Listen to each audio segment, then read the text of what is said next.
guys, how's it going? So we're starting off in the greenhouse today with some sweet pea planting. So I actually have 17 varieties I want to start this year. We're only planting 3 today because I'm trying out a new type of container, a new type to me anyway, and I only have 3 of them so far. The rest are due to arrive hopefully today or tomorrow, so I'll get the rest done here pretty quick, but I thought it would be fun just to get a good jump on it. And then we might do a little bit of work outside. It's pretty windy out, so I'm not sure.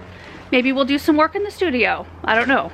Anyway, so here's my setup right here. Today we are planting some varieties that I gathered the seeds from my own sweet peas last year. In fact, all of my sweet peas are right here, and all the varieties that are in these bags are ones I gathered.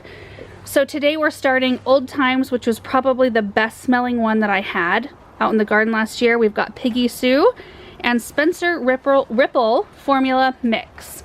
I've already pre-soaked all the seeds. I did that yesterday. So what you have to do, because sweet pea seeds, let me show you what they look like.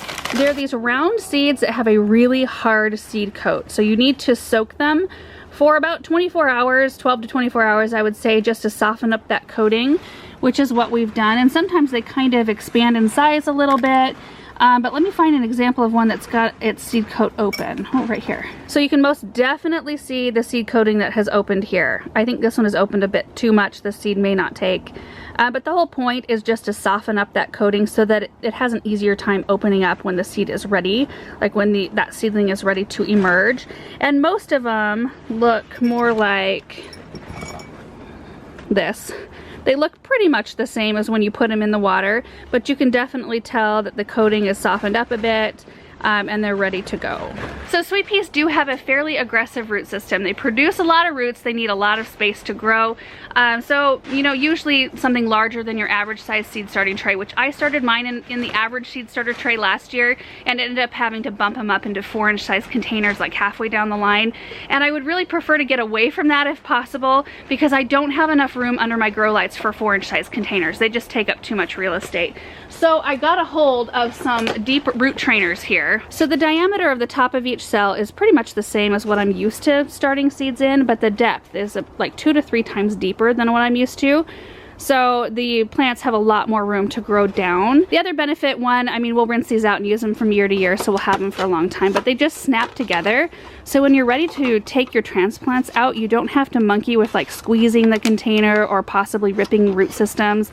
You just simply like open it up and you can pop the whole root ball out without disrupting root systems, which is really nice. So these root trainer kits came from Gardener Supply. You can see they have like a container that holds them in. You do need to have something underneath them to catch water, and then they do have a dome that comes with them to get your seeds started, which is nice. So basically what it says happens is the first roots that the seeds produce kind of race down the sides of the container, like there's little grooves in the sides of the root trainers, and they grow out through the bottom like the drain hole, and then they naturally die off. So it's called air pruning. So they'll die off down there, which stimulates a lot of side growth of new roots up higher in the growing cell.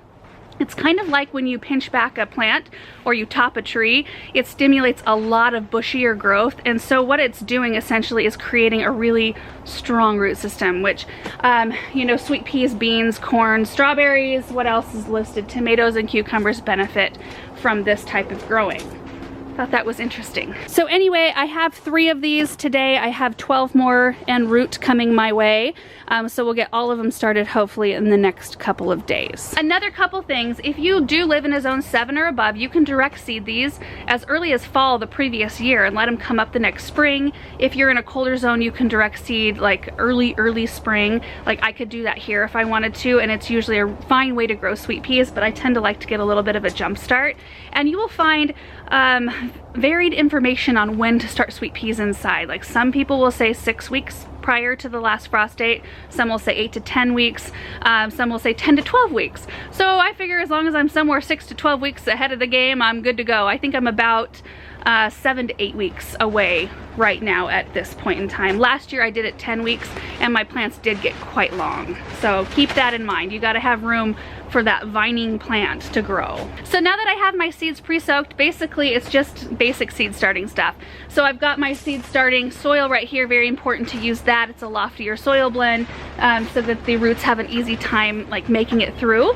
I've got a bowl here, I'll put the soil in, we'll pre-moisten it with a little bit of water, then we will fill up all of our root trainers, and then I will plant 2 sweet pea seeds per cell. And usually you want to shoot for somewhere between 1/4 to 1/2 inch deep.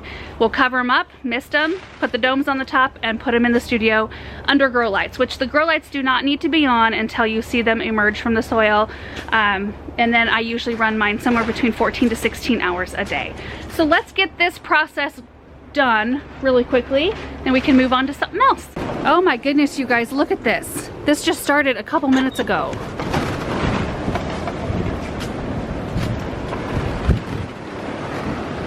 What in the world?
Thank goodness that storm lasted about 10 minutes. Can you believe how finicky our weather is?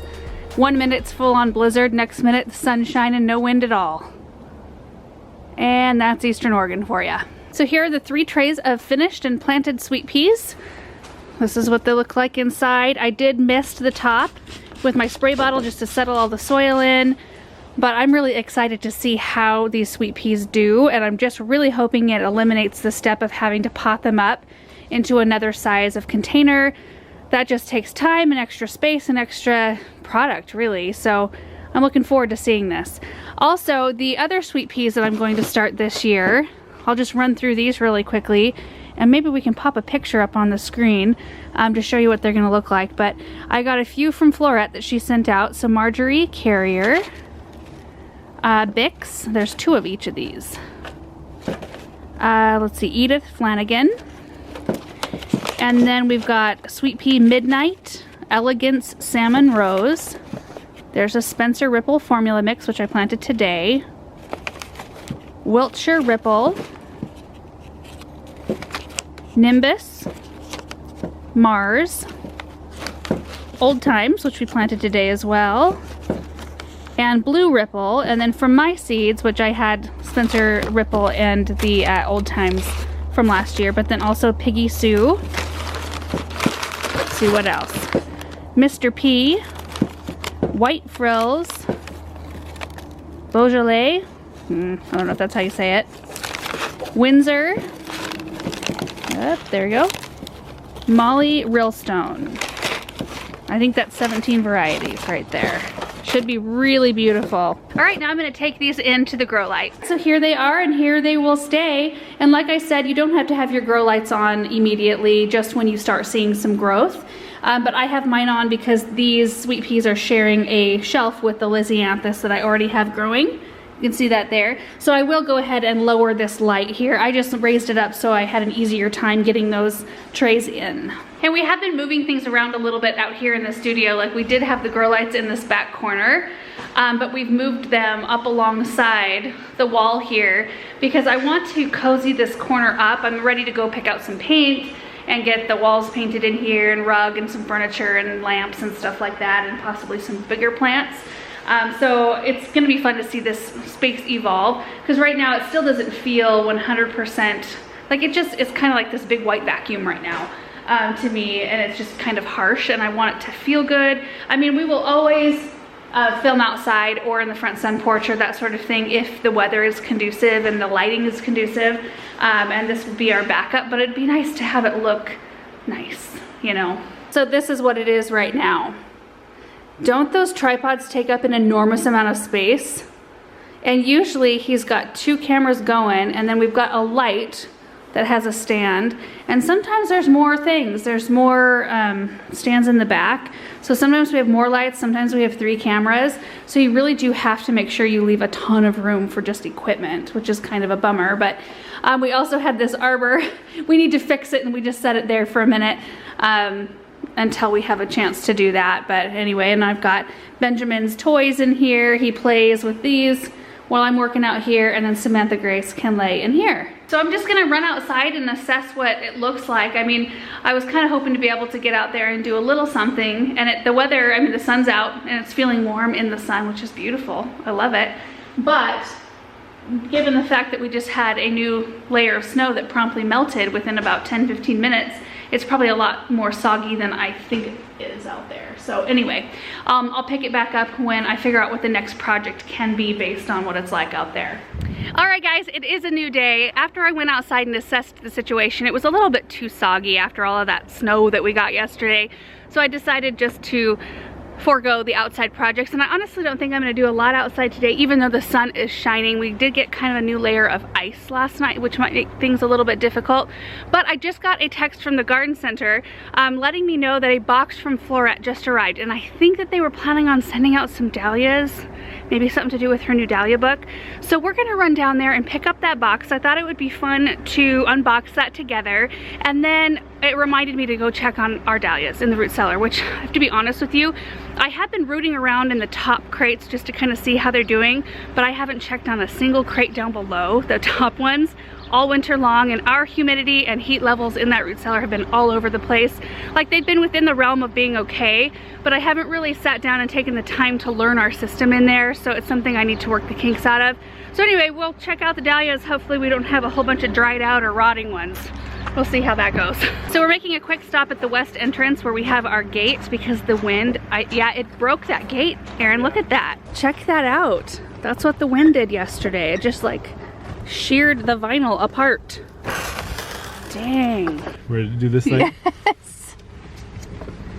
No saying any distasteful things, Aaron. Nothing needs to be censored. Yeah. All right, just made it to the garden center. It's still a little bit too cold for them to put the annual flowers out. Why don't you explain what this is all about right here? I don't really want to. One of our broken cameras we have to send off to get fixed, to be fixed. Oh, here it is. I see that Floret tape. Yay, magic from Floret is inside. So I think we should take that home and unbox it there. Why is it not pronounced Floret? Well, I'm not sure. Maybe you should message her about that. Well, we do share the same name. Aaron. That's true. Spelled differently. Remember when we didn't have a truck? Oh, yes, I do remember days? that, yes. All right, so we're in the front sun porch, and now I just want to get this box open and see what's inside. I don't know exactly what we are going to find here. Wow, there we go. Oh, there's a card. Oh, fun, there are some Dahlia seeds. That's exciting. I have my very first dahlias from seed in a tray right now in the studio. And so I think I have enough time to get these in. This is called the Discovering Dahlias Mix. And it's a lot easier than I thought it was gonna be. So that's exciting. Like, they're up and they're already forming their first true leaves. This kind of lines out what I'm gonna find in the box here. So I'm gonna leave that nearby, because there's some things from other people in here. All right, I'm gonna turn the box around because this looks like it's highly padded. Okay. Oh, Dahlia planting cards. Oh my word, there's a lot in here. I'm trying to get it all out on the table, and then we'll unbox each individual item. I think this is the book, Discovering Dahlias. Let's get into this. Yep. Discovering Dahlias. So I think what we have going on here, and she has signed this one, Erin. She sent me a book and then 5 additional ones so I could give 5 away to 5 of you guys. So I think how we'll work this is all you have to do is comment below this video on YouTube and you will be entered to win one of these books. We don't pick winners from anywhere else, not from Facebook, due to the Facebook scammy pages that have been surfacing and trying to scam you guys, which is just, there's not a lot of action that we can take. We have been reporting the pages and so forth, but it hasn't been really doing anything, so we find it safest just to hold our giveaways on YouTube. So make sure you're commenting on this video on YouTube, and then we will be announcing the winners for this in one of our recap videos. Whichever recap video comes, let's see, it won't be this next one, it'll be the one after probably. Yeah, so the second week of March on our highlights channel. Oh, I cannot wait to go through this book, you guys. So much information. Like, I just flipped open to a page that says how to take cuttings. The photography is always gorgeous. Look at that. Like that alone right there, just the inspiration you gain from looking at something like this, it's amazing. Autumn Harvest, Peppermint Swirl. So there's a section on designing with dahlias. Talks about their breeding patch and how they're breeding and hybridizing new dahlias. How to start cuttings, how to start them from seed. Wow. I really need to be studying up because there's a whole section on how to divide dahlia tubers right here, which we're going to be getting ready to do. So we'll go check on ours today. You can see there. And I think typically they divide theirs in like late March, April-ish. And that's probably when I will do ours as well. And they just label theirs with a Sharpie right on the tuber. So much easier than the pull-through tags that I use. See, that tip right there saved me a ton of time. Okay, here we go. Is that a cookie?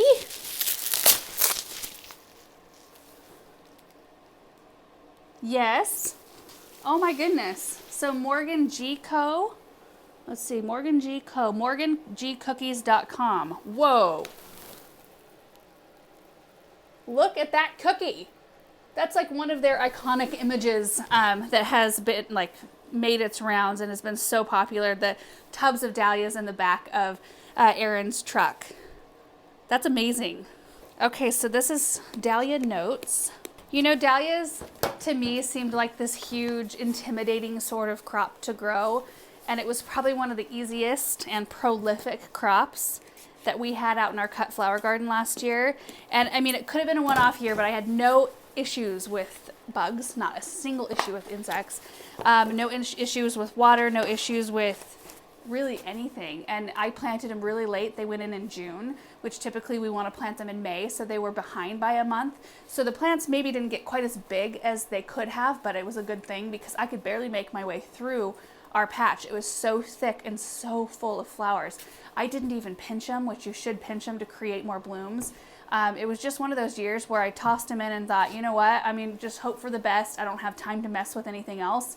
I had ordered the tubers, so I didn't want to waste them. I wanted to make sure to get them at least in the ground, get them up enough to where I could at least dig the tubers for the next year. So anyway, these are a bunch of blank note cards. So there's a bunch of different prints in here, all equally gorgeous. Oh, how fun. Be fun to frame these and do like a little gallery wall. Okay, so that's that. Now these are Dahlia planting cards. So we grew more than 800 Dahlia varieties when we were creating this book and narrowed down to our top picks to 360 to feature in the Variety Finder section. To help Dahlia lovers visually plan their patch, we turned this section of book into a printable set of Dahlia planting cards. You can use them to plan your Dahlia patch. So I don't know that I actually want to take them out of here. There are 360 cards here, all of which have a Dahlia picture and some information. So what you can do is take these out and lay them out like kind of a vision board or a planning board, and you can kind of manipulate them around and plan your patch that way. That's really, really awesome. And I actually learned in Floret's, I'm still going through their cut flower garden, like the workshop that they have. And a big part of it is creating vision boards and creating goals for yourself and planning and that sort of thing. It's been really helpful. This right here is soap from Rhiannon Bosse. Ooh. Artisan, small batch, cold process, all natural, vegan, and palm free. Petals adorning soap come from Floret's Dahlia fields. Ooh, that smells yum. I don't know how well that's focusing. Hopefully you guys can see all of that. My word, this is packed really well. I wonder what this is. Oh, Dahlia Honey.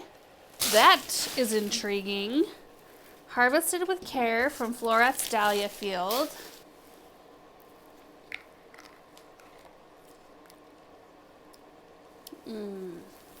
Oh, I actually have one of these. Cut Flower Garden Journal. Always super helpful to have somewhere to note things down.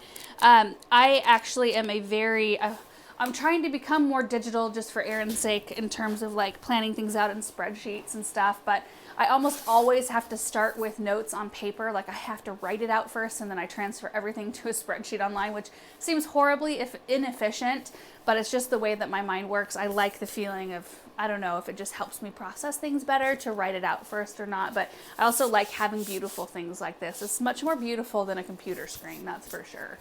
Okay, last thing. Is this a vase? Ooh, it is. Look at that. So this vase is from Michelle Gardella.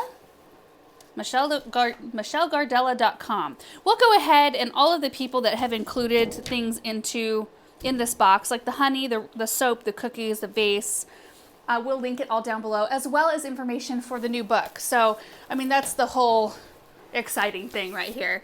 This is all kind of a fun, it's called a Discovering Dahlias box. So it's all kind of surrounding the celebration of this new book coming out. So we will link to the book on their website, and then don't forget to comment below this video on YouTube to enter for your chance to win one of these 5 extra books she sent out for us. So anyway, thank you, Erin, and the whole team at Floret for all that you do and all the information that you provide us all who are learning all of these things. It's just a crazy, amazing thing how willing you are to share so many things to just help us all be successful. And I think that that's an amazing thing. So anyway, I think now we should go out to our root cellar and check our dahlia tubers, and hopefully we find success there. All right, so here we are in the root cellar. You can see the amount of squash and such have kind of dwindled. We've had to throw a few away due to a little bit of rotting because they were exposed to freezing temperatures before I got them moved in here, unfortunately. But a lot of them have stayed fairly nice, especially this type, like the sweetmeat type of squash. But the garlic is great. The potatoes have been holding, and even the onions. Like these are sweet type onions. These are the candies. And I mean, they're still really firm, and they're a high sugar content onion, which is crazy that they've stayed nice so long. Okay, so these are the crates we're going to get into today. I'm not sure that it's necessary that I get into them all the way to the ground, but I'd kind of like to find out what the middle, like how they're doing kind of down below, because I know in these right here, I've been checking these out. Let's see if I can get this to stay back. But like these tubers look excellent. Like they're nice and firm. They're not too moist, not too dry. Of course, like anything that's sticking up out of the vermiculite, like some of them I just packed a little bit too full. You can see the little bit of shrivel that one has going on. That probably should be underneath the vermiculite better. There's the sunflower seeds I saved. And then like in this one here, let's pull this tuber out.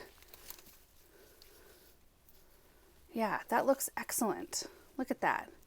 Super, super happy with that. This is actually one of the ones that Floret sent out last year. Okay, so what I'm going to do is pull off some of these top crates, and we'll get into some of the ones down below. But I gotta move some stuff around. Oh, these are elephant ears.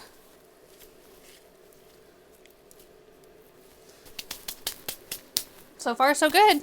Okay, so this was the second level down here, and I did find, like right here, see that? there's a little bit of excess moisture. This was just like extra, it wasn't an actual tuber, but it was maybe some roots or something right underneath the crown here. But the rest of it looks really good. Like those tubers look really great. Nice and firm, no rotting, tiny bit of moisture right here, but it's still really firm and nice. Well, that's where some of this stuff came off.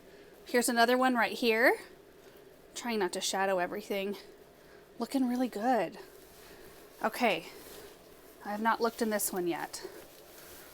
Let's see what we got. I have not added any extra moisture to the vermiculite. You might remember that we lightly moistened it when we put it in here. So, like, kind of holds together a little bit. Almost feel like that was too much, but maybe it was okay because, like, look at this. The vermiculite's sticking to them a little bit, but look at that. I mean, I'm just gonna have to brush some vermiculite off, but I mean, everything is nice and firm. This is a snowbound, so one of those beautiful big white ones. And then what we'll do is we'll come in here in March or April and divide them. So we'll just have to make sure, it'll be a little bit of a process because I haven't done a ton of that. And you have to make sure that each tuber has an eye. So anyway, it'll be a little bit of a adventure for us. All right, so now we're gonna take a look at this one. This one looks like a tiny bit dry, a tiny bit squishy. It was kind of sticking up out of the vermiculite though. So let's get down in here further. Yeah, there we go. So this is a Natalie G right here. Look at that. That looks prime. Couple of these toward the top that didn't get covered very well. Like I probably could have either used a little bit more vermiculite, or I could have gotten in here and added a tiny bit of moisture. They might be all right though. We'll see. Oh, beautiful.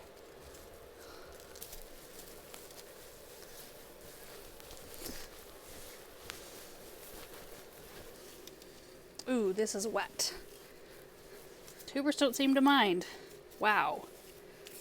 This is a dinner plate pastel mix. I'm a couple crates deep here in the center, and I think had I been a little bit better about rotating the crates, or, you know, had rotated them at all, these lower ones would have had better airflow, because I am noticing a little bit more moisture has stuck around in these lower crates.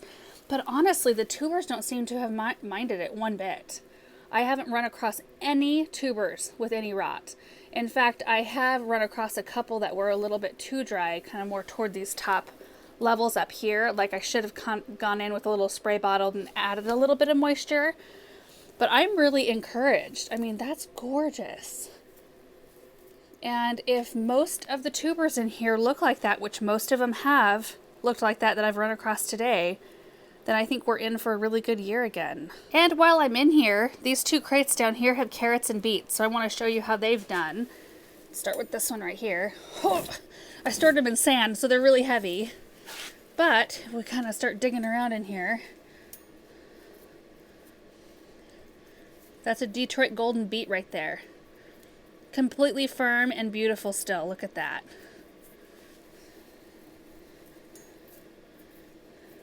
Oh, that one's showing a little bit of desiccation.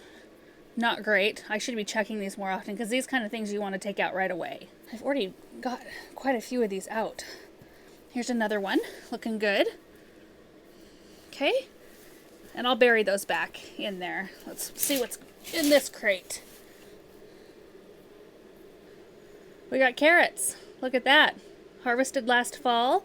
So we've got some Parisian carrots here. Look like that one is very great. That one's a little squishy toward the top. But these are the Danvers half longs. Are we starting to sprout new greens on the top? And the Parisian. Oh, geez. I've unearthed a bunch. Look at all of these. Look at how gorgeous. Oh, it's so exciting. I've actually had to come out here and get sugar once from this. This root cellar has been an amazing addition, and I was wondering in the beginning, like, if I would mind the walk to the root cellar if I needed an onion or a new head of garlic or whatever for dinner. But I'm out here so much during the day that I find it's not an issue at all. I actually do not like going down into our basement. Like, that was more of an issue to have to navigate down into our basement than it is rather to come out here and get stuff out of the root cellar. because I'm just outside so much more. And like I said, the humidity and temperature is something that I'm gonna have to work on. I have the manual for all of these things. I just need to read it. I still haven't read like how to operate things properly. I'm just kind of limping things along here. And then we've got like a vent fan and everything like that. And so every once in a while, if I feel like there's too much humidity in here, whatever, I pop that door open and run the fan. I just kind of keep an eye on it, but it should run itself, and it will once I have a chance to read through those things and apply myself to getting this thing operational on its own. But I've kept it at in a range between 40 and 50 degrees typically, humidity around like 65, 70-ish.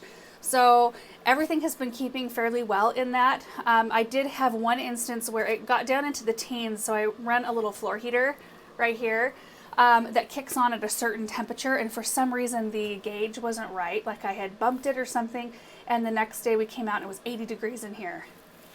So everything got subjected to a nice summer day right in the middle of winter, and then we took everything right back down to its cold storage. So that's probably not good for stuff either. So I'm really thankful for everything that has made it through this first season in the root cellar. And just so you guys know, it is a 6x9 area. So it's roughly like, is that 6? Yeah. Yeah, so it's roughly just slightly over 6 feet and slightly over 9 feet this way. I don't have much, obviously, in the way of shelving yet. Like I would like a little bit more of an efficient system, but I honestly, like when I filled it up, I just wanted to see how I utilized it, how I moved around in this space. And this has worked really well.